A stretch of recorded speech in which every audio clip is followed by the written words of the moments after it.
everyone. Thanks for taking time to watch this video. It's Julie here with Andrea, two of the owners from Athletic Perfection, and we're here to talk about the 2021 season, which we're really excited about. And Andrea, what are some things that you're most excited about for the new season? Well, for one, as all the athletes I believe know, it is a new uniform year, so that's always super exciting. About every 2 years we get a new uniform, so we are, I've started the design process on that. Any hints on that you want to give out? Because everyone, I mean, are you going back to black, white, green? There's definitely going to be more black, all right. Obviously bling. Okay. And, that's all I got right now. Okay, because you know that's probably your daughter's favorite part of the team is getting their new uniforms. I know it's my daughter's, but what else? I'm super excited. All coaches are returning for this upcoming season, so every coach that's currently coaching a team will be coaching a team again, which is just awesome because the more years and experience that you have of coaching a team, the more you just really hone in on your skills and knowing the different athletes and their coaching styles. So they're just getting better and better and better. So that's really exciting for me. Gosh, I'm excited to be in the gym. Well, I'm excited to not go on maternity leave. So last season, because I am the head choreographer, I do all of the routines always, and I will continue to do all the choreography for the routines this upcoming season. And I'll be able to do that throughout the entire summer. So that I'm excited about. Yeah. Gosh. And then just the teams. I think we were just talking about, right? Like the teams are just peaking. Like we're like going up and up each competition, and we're just so proud of these kids as we're looking at like, I can't wait to get them back next year, and what can we do with them? They're all on a roll. Girls that started with just very, very little experience, or so many of them was many were their first year just in all-star cheerleading in general, or some were their very first year being level 2 athletes. And to see where they are now and just their knowledge of the sport and the lingo and being able to communicate to them quickly about what's needed for a routine or stunting, they're just becoming so much more seasoned, and so it's exciting to just see where we are now and where we're gonna jump off from right in the beginning of the new season will be cool. Yay! So we just got our packets. I know we emailed them, but we also have the hard drafts now here in the gym. So just kind of looking at that kind of gives me, I go through these a lot with new clients and with a lot of you, so I kind of know what your questions are. So the first question I think it was most like what teams we plan to have, right? So Andrea, like looking at what we have in the gym right now and like all the newbies coming in that we have in classes, what are you seeing as potential teams for the 2020 year? I'm definitely seeing levels 1 through 4. We have a lot of athletes who just been training all year, definitely getting those level 4 tumbling skills on a couple of the teams here. So I do see us having multiple level 1 teams and then progressing to a 2, a 3, and a 4 for sure. Yeah. Okay.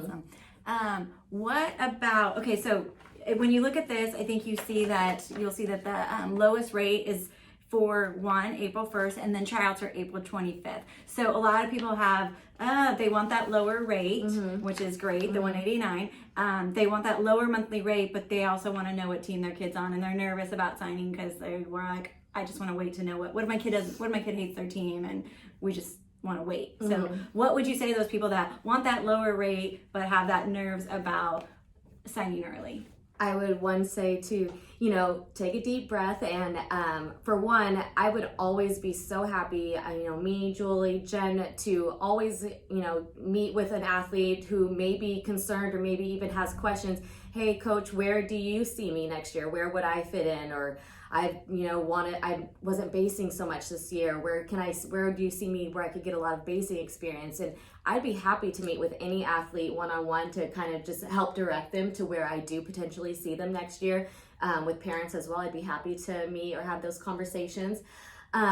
With that though, we are celebrating our 19th season coming up. I have coached at Athletic Perfection, a head team for all 19 years of it.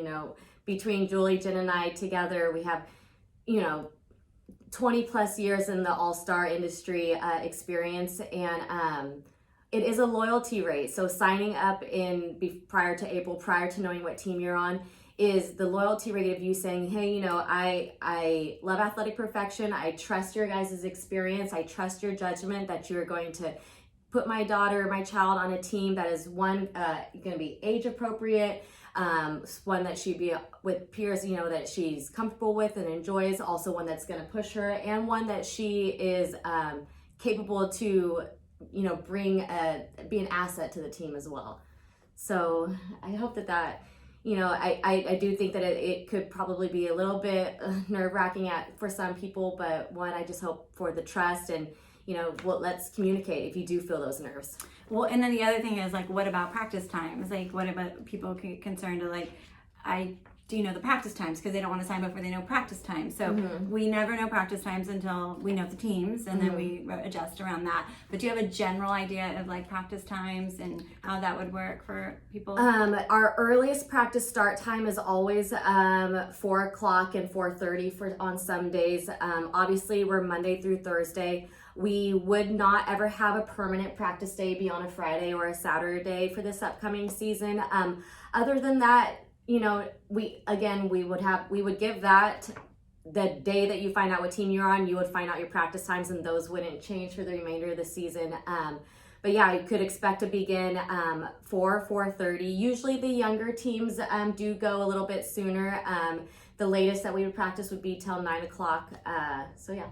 And then when they do try out, isn't there on the tryout information form, don't they can list times and days that they cannot make practices? Yeah, for sure. So right? If you have maybe, I know that there's kids that have CCD perhaps, or, you know, any sort of school engagement that you 100% know that you can't practice, you know, say on a Tuesday until 5, or even if you live out of town and your child gets out of school at a certain time and you can only make it into Tracy.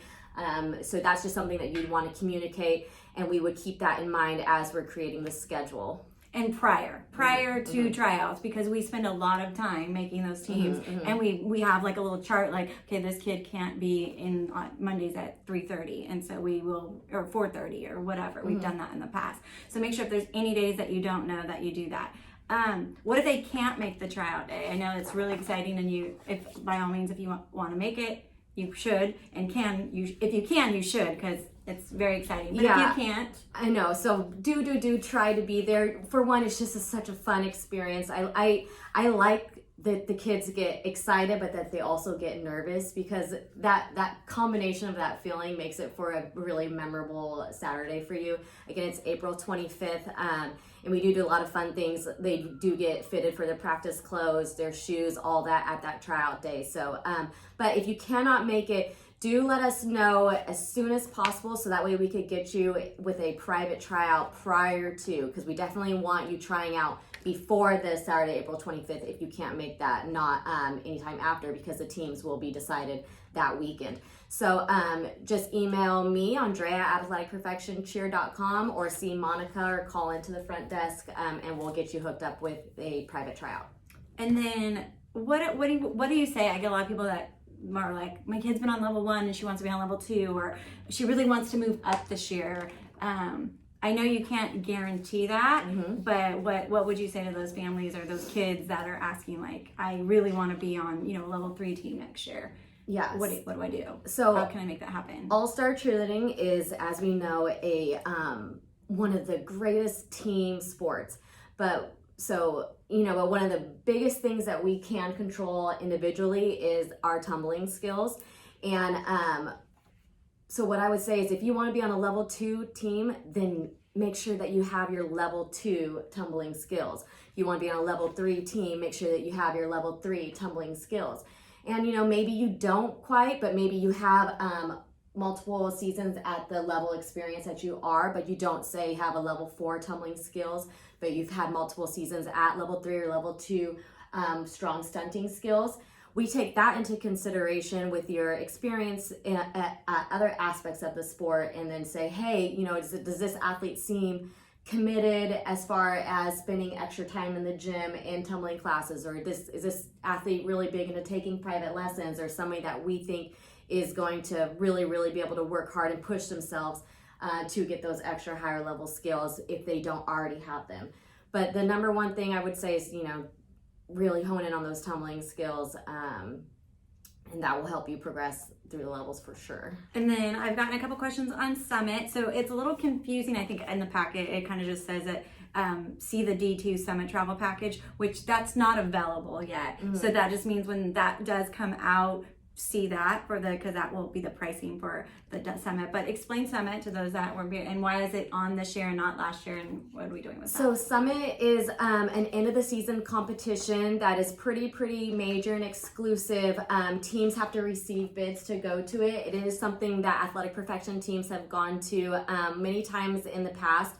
We did take a break. We opted out of receiving bids to go to Summit this past season. One, we just kind of really wanted to focus on it being a unity year, all of our teams competing and traveling together. So this year, all of our teams went to Vegas together. All of our teams will be traveling down to Anaheim together, and it makes it a really fun unity family feeling. But moving forward, it's not 100%, but our schedule for the competitions will be set by the end of June. And at that point, we would determine if teams will be, trying for bids to go to Summit. That competition is held in Florida, always in May. So it's an awesome, fun experience. We've done it many times, and we, just maybe doing it again. And what do you feel like is we talked about like not going to Summit and going to this and having the unity of this like we're doing this year is great. What do you see the value of going to Summit is, other than like, oh, I went to Summit? Like, what's the value for an athlete of going to Summit? For one, it's we're constantly talking about goals and goal setting, and it's something that's incredibly tangible that the athletes and coaches and families are able to have at the beginning of the season and talk about and discuss all season long. And it's something that they can all get themselves to the point of going, this is what I want for myself, this is what I want for my team, and push together to receive those bids. And maybe they got second place at their competition, but at that competition, that's where they were able to meet that score that they wanted. Maybe they were aiming so hard to get that 97.5 score or something, and maybe they didn't win that competition, but that score that they got them to receive their goal of getting that bid. So it's really just the pinnacle of our sport, and it's a kind of almost a rite of passage for some in this sport. Yeah, and so we're excited. We're proud to be offering kind of both options and kind of weighing in kind of like, oh, the Summit is valuable for our athletes, but we also like the unity part. So I think that's what kind of sets AP apart, is we kind of are always looking at building like the whole athlete, the whole package for people. So it's kind of awesome that we're going to be bringing that back. I know another question is, what if people have vacations on, what do they do if they have vacations during the year? So yeah, we're pretty intense about attendance. We want everybody to be at every practice all the time, all year long. However, we do understand that people do go on vacations. So that's something that we just need to be communicated to us ASAP. Lots of times at tryouts, parents will email me and say, hey, just a heads up, in July or August or whatever, we're going on a week-long Hawaii trip. So good on you, and that is okay, but just make sure that you are communicating that as soon as possible, so that way we can arrange practices according to. And you did say every single coach, I think you talked about that in the beginning, but every single coach is coming back, right? The ones that are coaching teams. Yep, they're all returning. Okay, well, we are almost done, but I just real quick, without even we didn't even talk about this. It's going to be kind of exciting. I want you to name the 4 colors that you think are coming back next year. Go. Oh 5, 4, 3, 2, 1, go. Black, pink, purple, teal. Okay, have fun researching those. Thanks for listening. If you have any questions that we didn't answer, feel free to put them below, and we will answer them at, in the comments or when we see you in person. Thanks for following. Bye. Bye.